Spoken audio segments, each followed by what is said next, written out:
In this video, I'm just going to show you how to respond to traffic signs and road markings. And you're going to get this on your driving test. This is what they're looking for, to see if you're aware.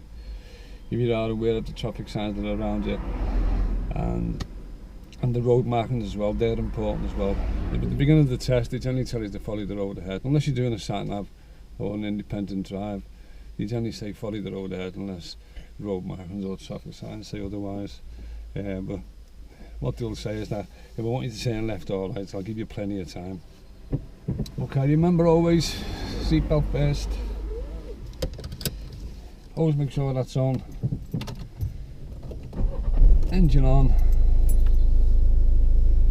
It's a first. Look all around. Left spot. Got a woman on the other side of the road there, so I'll let her know I'm moving off. I'm behind me on the right. She's going down that road. And away we go. And see if you can spot any traffic sign, any signs at all. See if you can spot them.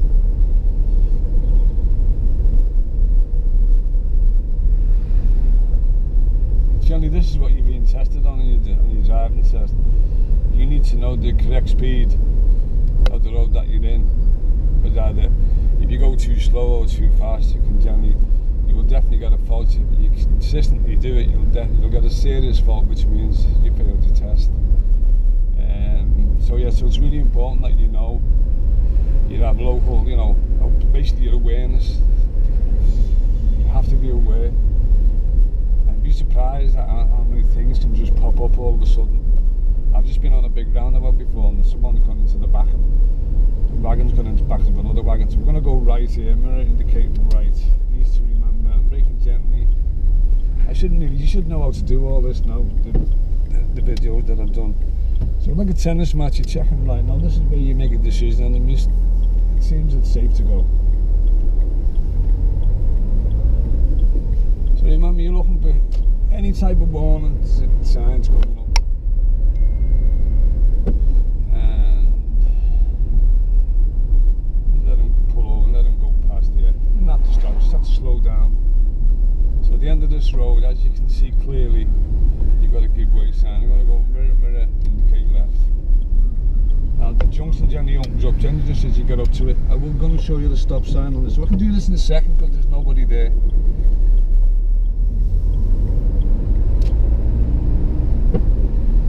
Now if you're looking up the road ahead, you should see a warning sign coming up. We're actually going to turn left there. The thing about these, they don't warn you how sharp the turn is or what type of turn it is, but I've been here many times to test with this. This is really sharp, and you want to slow right down and go into first, and you clutch up and just let it roll round. And there's a sign there.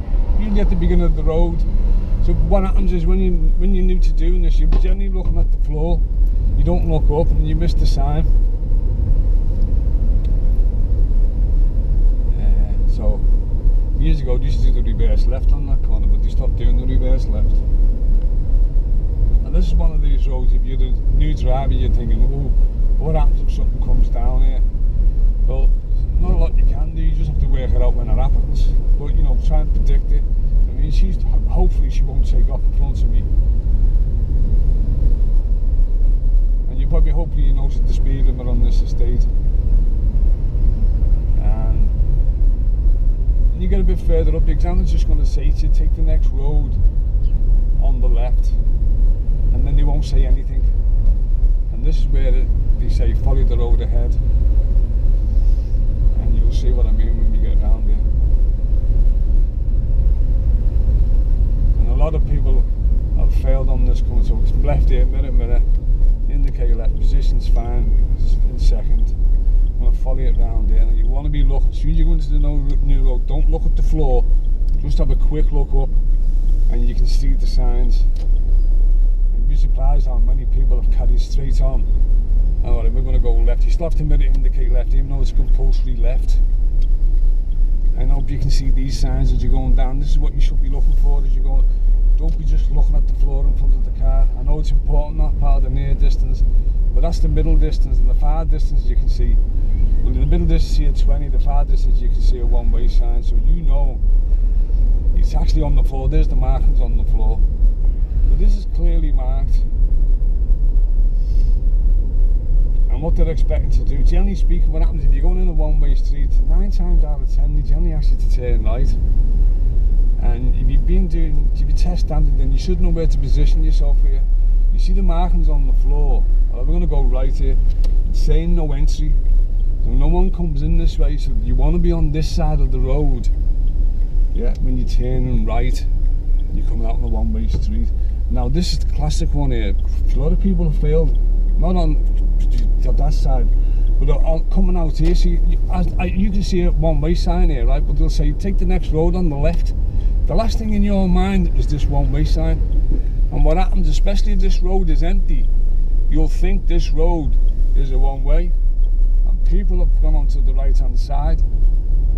Even while this car's being facing this way, they've still done it. It's just the way on your test, your nerves. We're going to go right here, so you want to be this side.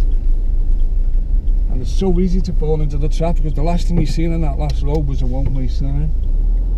I can't see because of that parked car. Better wait.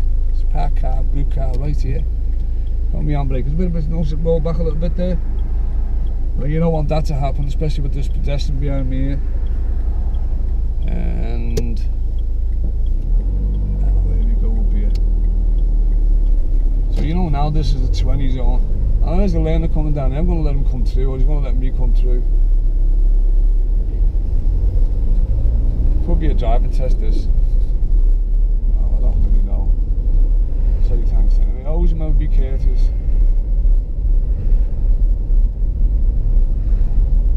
Not worse than someone, you pull over someone and just ignore you. And this red van here, he's obviously taking advantage here.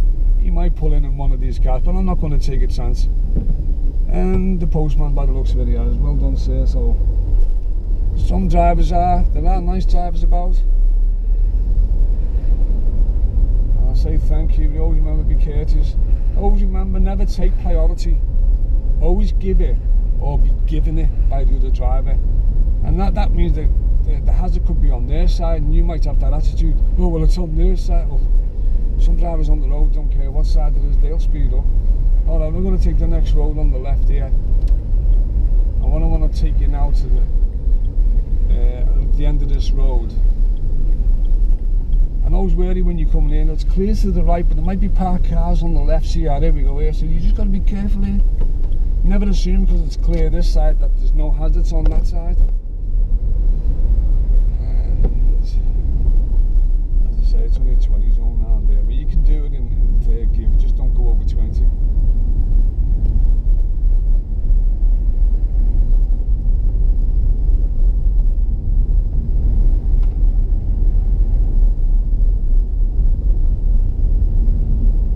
Clearly marked on the floor. It's not only on the floor, you can see it up on the lamppost. That's about the height where they normally are. That's why you don't want to be looking down at the floor. That's where they are, up in the air.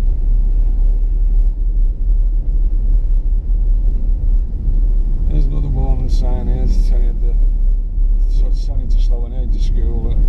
There's a school here, obviously. It's not that time when they're coming out. They're in the playground over there, so.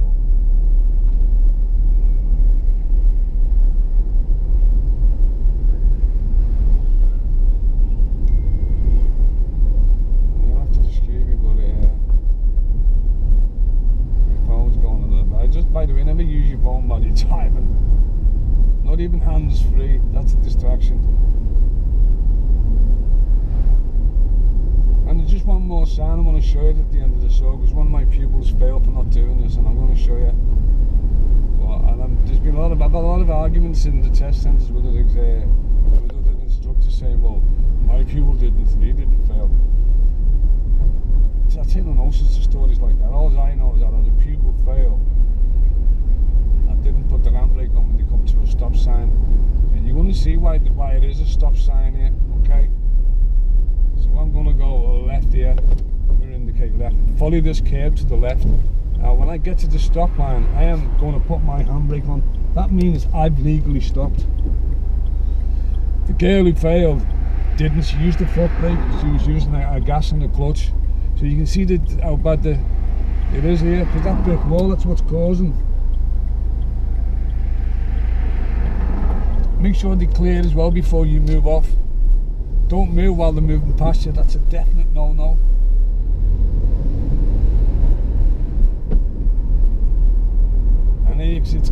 marked on the floor here.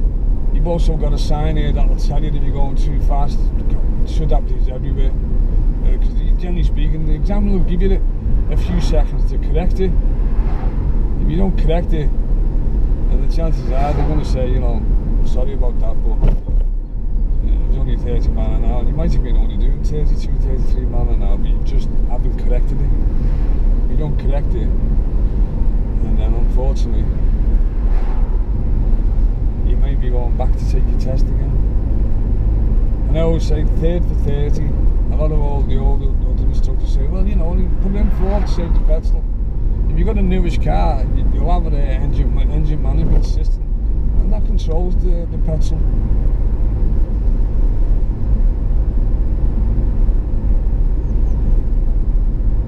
So, and it's also, they say third for safety now. Third for 30, third for safety. Another sign there, but that sign was twisted a little bit, so I'm just going to head back to where we started from. I've just took it in a big circle. Next road on the left, mirror indicate left. Gently brake. Now the difference with this car, I want to show you this, it's a lot wider, so I can do this in second, and you can see the speed limit as you go in there now.